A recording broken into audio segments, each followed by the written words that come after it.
Hello there, Group 4. You have chosen the little green lady.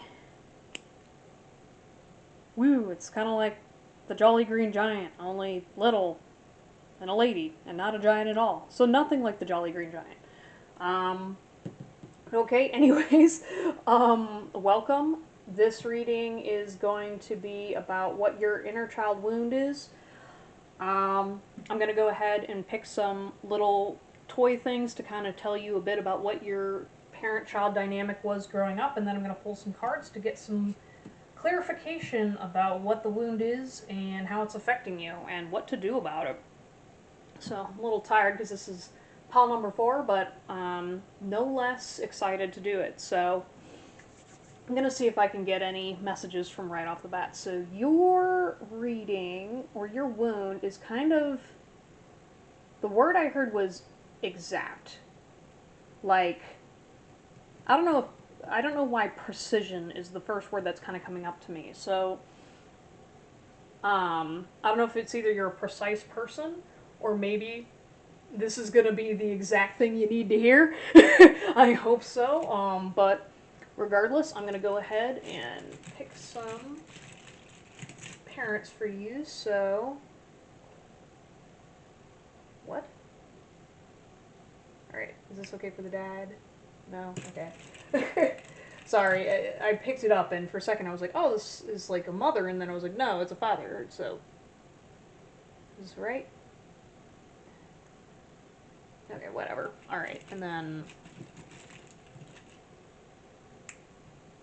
Okay, my intuition's saying mother's still wrong, so it's like, okay, I need... Feeling she needed to be red. Yeah. Okay.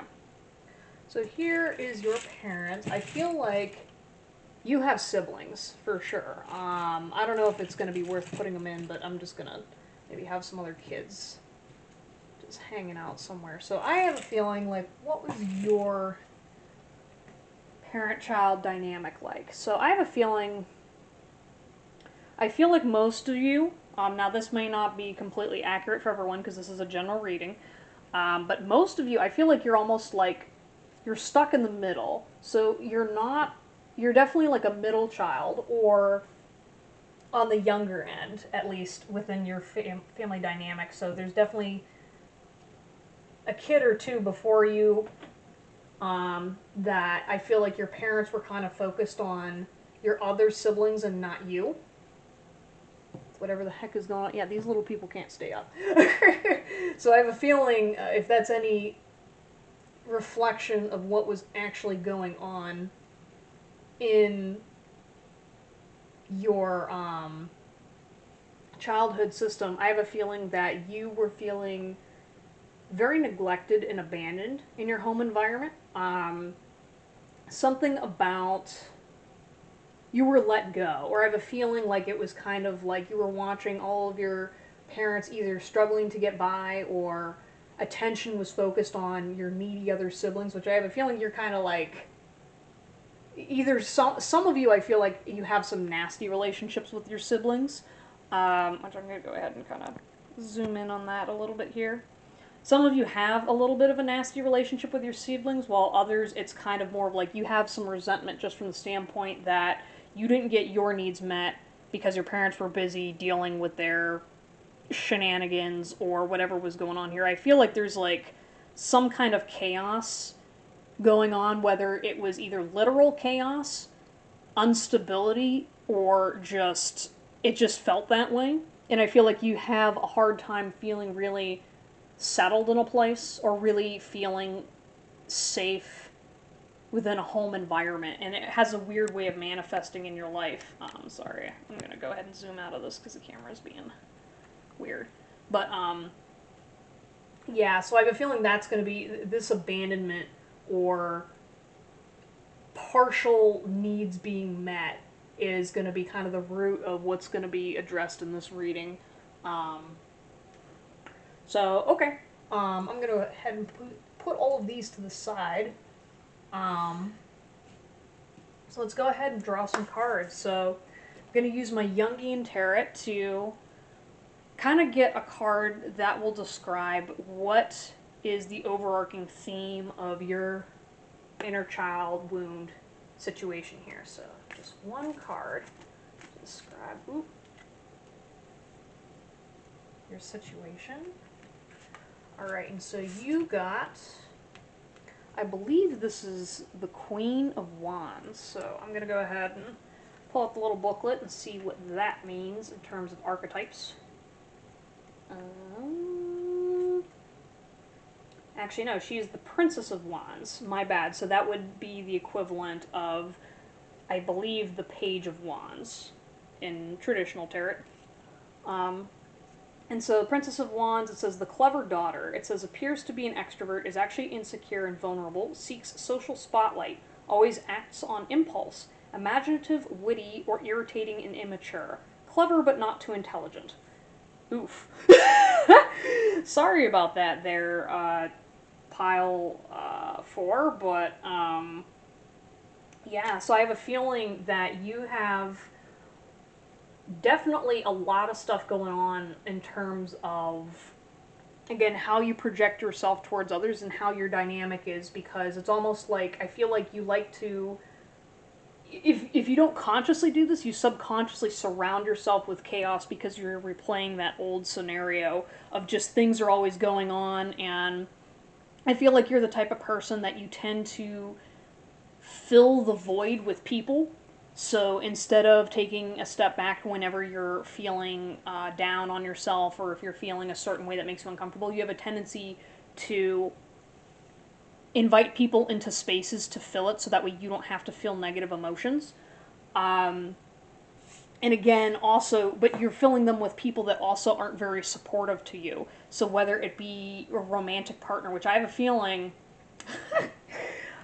I already have a feeling with this particular group, you guys are the ones that are using relationships, particularly sexual relationships, to fill your voids.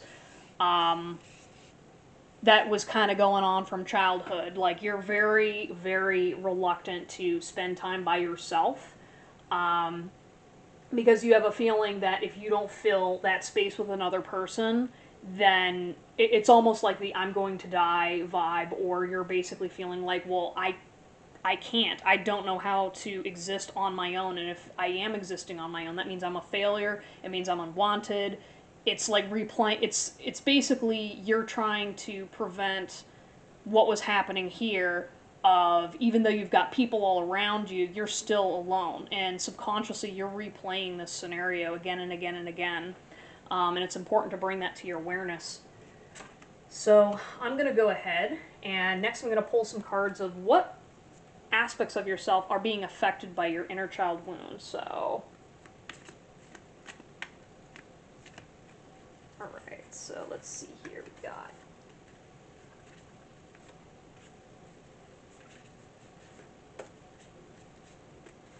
anything else.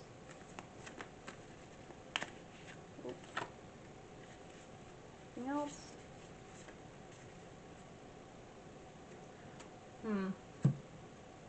I don't know why, but while I was shuffling, I heard the word racial discrimination. So I don't know if that, I feel that applies to maybe some of you, but yeah, I feel like some of you definitely get very triggered by that. I don't know, I'll unpack that later, but anyways, so flipping over.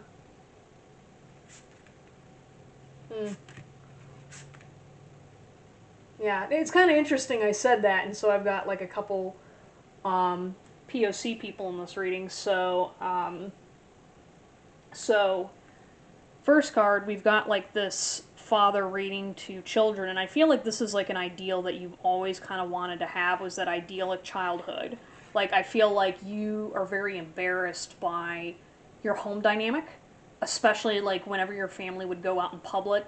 I feel like at least some of you, you get that like little like jitter in your stomach because you're like, oh God, everyone's going to see my family, and they're going to see all the terrible things that they've done, and like, you know, what my cousin, I don't know, I was thinking like my cousin Andre was doing this, or like whatever. Like, I have a feeling like you're really reminiscent of trying to find that stability in your life right now, and because you really want this type of relaxing peace that you didn't really have. And it also affects either, if you're currently a parent right now, this inner child wound could be affecting your dynamics with your current children, or other people's children, could be nieces, nephews, something like that. But this wound is affecting your inner peace in that regard. You've got this card, which is a very strict woman with a list of things that you should be doing, like brush your teeth, comb your hair. Very strict.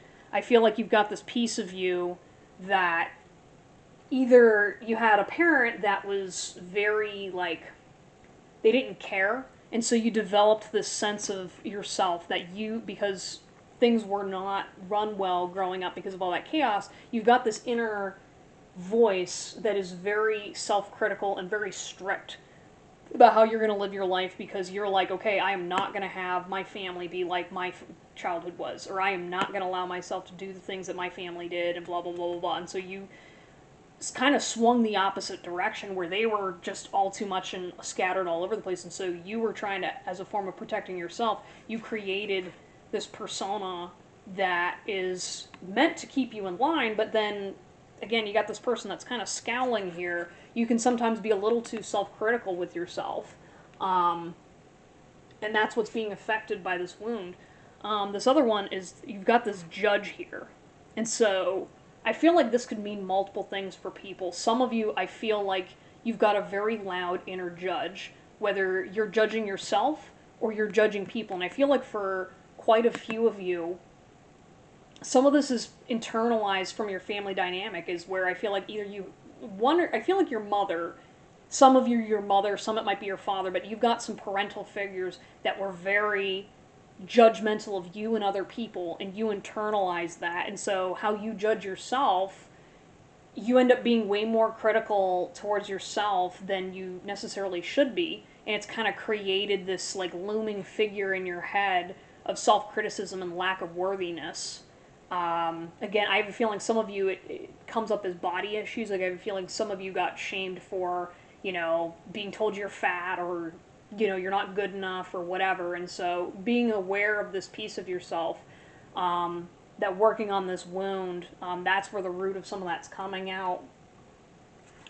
So what's interesting is you got this one where it's like some superhero guy, where I feel like you definitely have, I'm getting the sense of some of you are people pleasing, but part of you is, wanting to do it all. And you've got a lot of incredible superpowers within you that I feel like, whenever your negative voice finally shuts up, you kind of have this vision of yourself, kind of like this superhero, where you're like, well, I'm going to save the day, and, I've got all these ideas, I'm strong enough, and like you have that inner confidence. But it's being hurt by this inner child wound that is, on the one hand, it's kind of making this superhero person version of yourself being like, well, that's imaginary. I'm not really my own superhero, when really you are. But I have a feeling you're kind of like setting yourself up to an ideal that, like, well, I have to be Superman to fix my life. And the reality is you don't. You just got to be yourself. But this is kind of like a manifestation of how you're viewing yourself right now.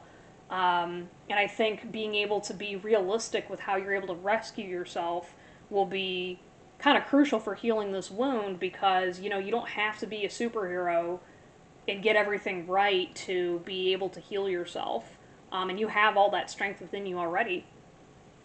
And then finally, we've got this card, which is like a depression card. So I feel like you go through bouts of feeling rejected, feeling depressed, and you're kind of unwilling. Again, she's not willing to kind of look at the person holding the card. She's kind of focused on this crack in the wall.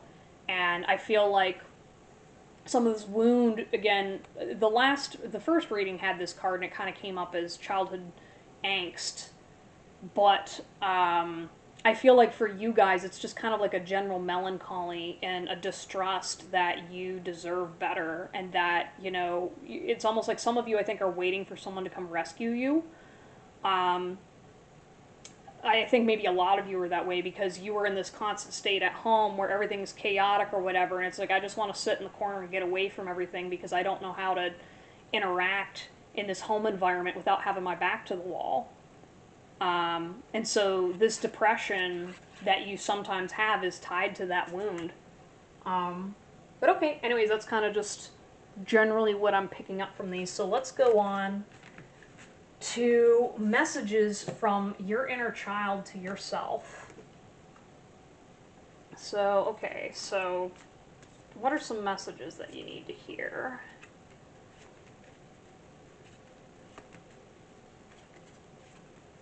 I don't know which one of you needs to hear, but one of them was like, stop sleeping with him.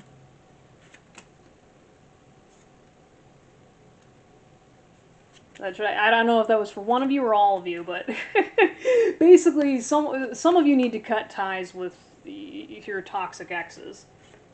All right. Anything else? Oh gosh. I'm gonna cut it off there because your inner person has a lot to say, and I feel like, you know, it could just keep going and going on some of the stuff that you need to hear. But all right. So you've got 8 cards here. Wow, the most so far. So go ahead and flip these over.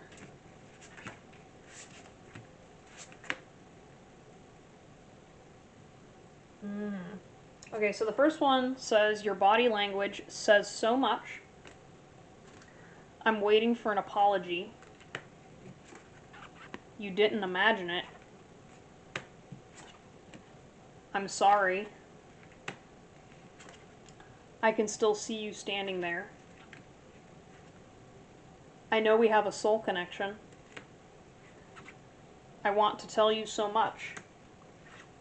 You did not break me.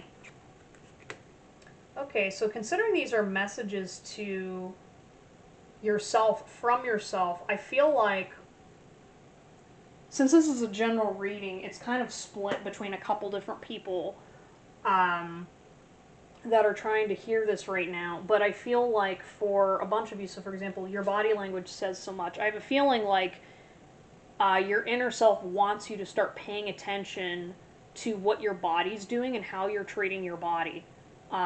Because I feel like you have a tendency to get in your head sometimes, or you're not actually listening to your body appropriately. Like, I have a feeling like some of you, it could either be in this tendency to, again, you feel the jitters and all this other stuff, but you're not actually paying attention to what your body's actually saying. You feel something, and you sometimes, I think particularly with romantic relationships, you get a strong urge towards somebody, but you're not actually listening to what your body's actually saying about them.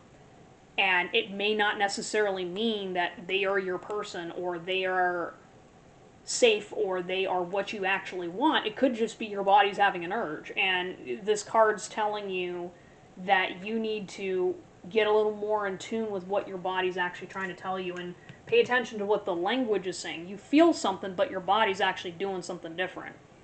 I'm waiting for an apology. So I have a feeling there's some self-forgiveness that needs to be going on here, that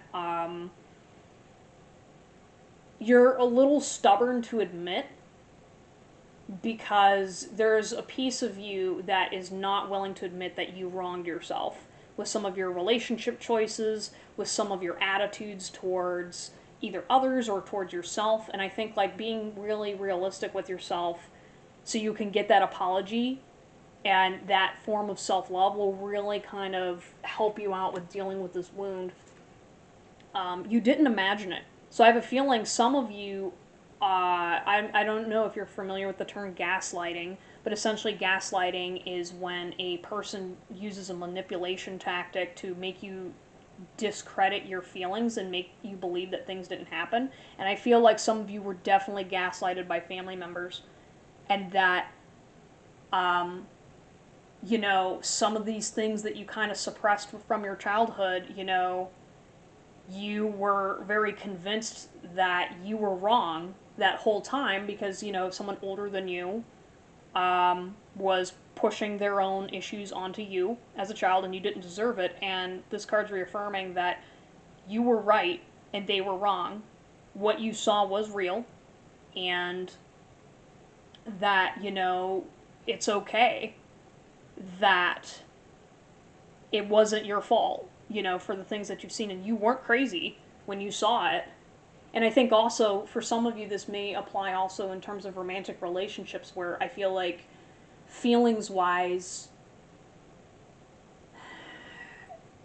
I feel like there's either some of you have like a romantic interest or somebody that you really weren't truly sure how you felt. And this card's reaffirming you that you felt how you felt. Like this almost, generally the vibe I'm getting from this card is that overall, pile four, you have a distrust of your own feelings. Because again, you're so used to chaos that you don't really know what's truly your own feeling. And this card's reaffirming you that you know how you feel and you're not imagining it. The next one's I'm sorry. And I feel like you, again, it's kind of interesting for it's waiting for an apology. And it's almost like you're talking out of two sides of your mouth, where on the one hand, you're waiting for an apology from yourself and you are apologizing to yourself. Like, it's trying to bring from your subconscious consciously that it's sorry for, like, you are sorry for yourself for not being emotionally available to protect yourself from some of those poor relationships. You're sorry for not, you know, trying hard enough when you know you could have done better. Like, there's some reconciliation that needs to go on here, to help with that dynamic. And again, it's not your fault, especially if people were lying to you growing up about who you are and changing your identity. You know, it's not your fault that people did that to you. And being willing to forgive yourself for believing their lies is kind of going to be part of the process here. It says, I can still see you standing here, there. So I feel like that for some of you, this card is about a particular memory that is really kind of burned in your brain from childhood that you should probably consider revisiting when you're working through this wound. Because I feel like it's, some of you it may be graphic, some of you it may be just an instant that maybe you forgot about as a kid, that, you know, maybe, hopefully maybe something in this reading will spark it, or otherwise maybe ask Spirit for a signal, but that should definitely be something you can reflect on later. I know we have a soul connection. So I have a feeling, for at least a bunch of you, pile four, that you have a tendency to attract karmic partners for a reason. And I think being able to recognize the difference between a soulmate and a karmic partner, and being able to really be honest with yourself about your spirituality, I think will really be important for you to help distinguishing the difference between those types of